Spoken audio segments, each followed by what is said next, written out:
What's up, everybody? It's your boy Brandon Blakeney, aka Brandon Lee TV. Welcome back to the Live with Brandon Blakeney podcast. Know I got another banger for y'all, so kick back, relax, and come take a ride with your boy. We got some big news for the defending and the reigning national champions, the South Carolina Gamecocks.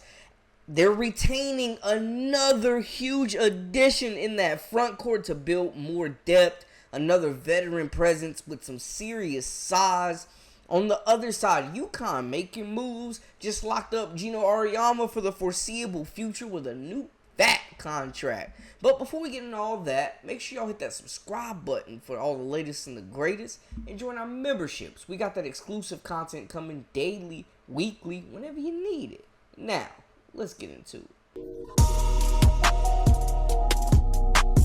You are now locked into the Live with Brandon Blakeney podcast. Here is your host, Brandon Blakeney.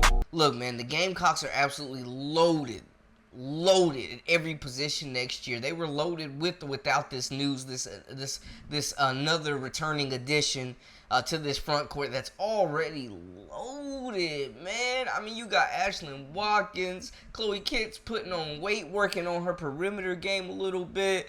You got Adele Tack, who's getting healthy, getting right, gonna be ready. I mean, it's scary right now. You got Joyce Edwards that's going to be playing some minutes down there. You got Sanaya Fagan who's going to be playing some minutes down there. The list goes on. The backcourt loaded. Raven Johnson, Malaysia Full, Wiley, Tessa Johnson, Breezy Hall, Tahina Powell came back. I mean, this is nuts right now. This is just a riches and abundance of talent coming back, and I know there's been some huge moves in the transfer portal for USC, for Maryland, for Texas. Uconn is returning a mob, great class coming in. USC, Southern California, got a mob coming in. Juju's back. I get it. I understand all that. I'm taking all of that into consideration. But and Notre Dame did some great things. But when you take a really good look at this South Carolina team from top to bottom, I mean, all of them could probably be starters elsewhere. Like, this team is absolutely loaded. They've turned the shooting into a huge strength. They have bodies now. Bodies to throw at you. Size, physicality, finesse, bigs that can shoot it. They got Dowda as well. Can't forget her, they got bigs that can shoot it. They got bigs that can bang down low. Bigs that can make passes out of the post. Run the floor like gazelles, get up and down the floor. And now they have another big addition coming back in Sakima Walker, man, who played with this team last year, who spent 2 years at Rutgers, who was the junior college player of the year. Like, she is just another solid addition, providing major depth for this team in the front court. Now, we got the news today. She's a 6'5" forward. We mentioned she came out of JUCO, was the player of the year from Northwest Florida. She announced on social media, one more. She's running it back, man. Remind me of that Vince Carter meme. Well, anyways, so she made one start last season. She averaged 7 minutes per game in 31 contests last season. And like we said, this is just a boost to really fill voids, man, in that depth department. Like, this is just adding on at this point. It's not really filling a void. They're losing Camila Cardoso, but they have more than enough. The Columbus, Ohio native, we mentioned, spent 2 seasons at Rutgers, and she was a part of the 38-0 team, man. She won a national championship with this group. You know, when they called upon her, she was ready to play. And again, this is just more depth for this team. Way more depth. I mean, they're deep. Foul trouble is never going to be an issue for them because they're going to be able to rotate bodies. This is easily the deepest front court in the nation, and I'm looking for them to run it back, man. They might run the table again, y'all. Like, this is just ridiculous. Huge news. Coach Don Staley keeps winning with so many headlines around the WNBA, most of it drama and focused on off-the-court action and not actually shouting out the likes of Asia Wilson for Player of the Month, having a career year. She's on another level. Alyssa Thomas, Dearica Hamby. Man, the list goes on, man. There's so many really good storylines that are happening on the court. The Connecticut Sun are hooping. New York Liberty hooping. The Aces hooping. You know what I'm saying? Like, there's a lot of good stories. Caitlin Clark's been hooping. Angel Reese, Camila Cardoso made her WNBA debut. And, man, her coach had some really dope words about her. I thank you for asking that question. Thank you. Camila was amazing. She's absolutely amazing. She's a game changer. She's something incredible for us. As you can see, 17, 18 minutes she played. It was very productive for us. So we're absolutely excited to have our full team together. Our full team is together now. So this is big for us that we can move in a very, very positive. Was it more than you may have expected her first game back? No, not at all. Not at all. This is who she is. She loves the game. She plays the game very hard. And she's impactful the moment she steps on the floor.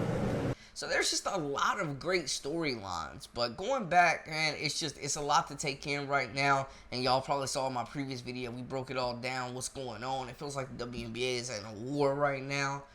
So we won't get into that too much. But I did want to touch on one more thing out there in Stores, Connecticut, man. Uconn making some waves. Got their man locked in at the helm. Coach Geno just got that new contract. Now, the contract is a 5-year extension.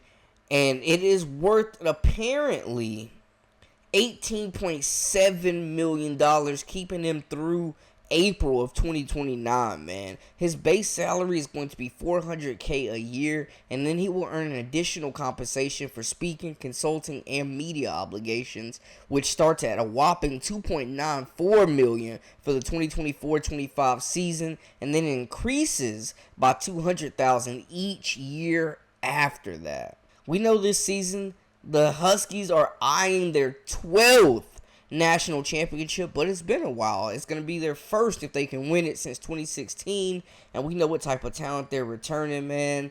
They're coming off their 23rd Final Four appearance and 15th in 16 years. Geno said this: "I still find it hard to believe that I've been at Uconn for over half my life. I feel like there's so much more that can be done and will be done, and I'm excited to be the one to do it with my staff and my team. I'm probably as excited about these next few years as I've ever been over the last 40.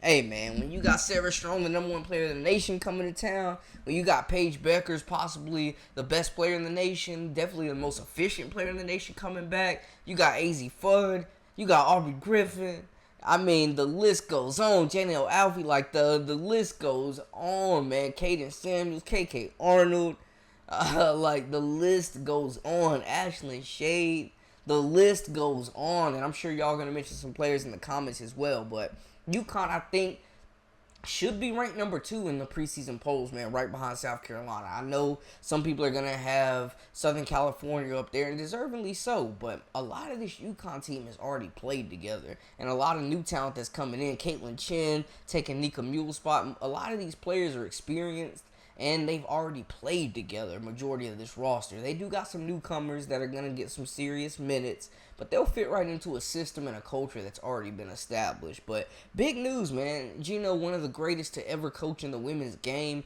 Definitely the best coach in Uconn history, helping to build that program to the standard that it is and has been for decades. I mean, you look at the #1 draft picks, the national titles, the banners, the recruits. They do it at Uconn, man. Before Don Staley and South Carolina kind of took the mantle, Uconn was the standard. So, let me know how y'all feel about everything in the comments, man. Holler at your boy. Big news for Uconn. Big news for South Carolina. 2 Titans that hopefully we get to see go at it next year. Y'all let me know the reactions and what y'all feeling about all the news in the comments. And make sure to hit that subscribe button for all the latest and the greatest. I'm Brandon Blakeney, a.k.a. Brandon Lee TV. Until next time, hey, we out.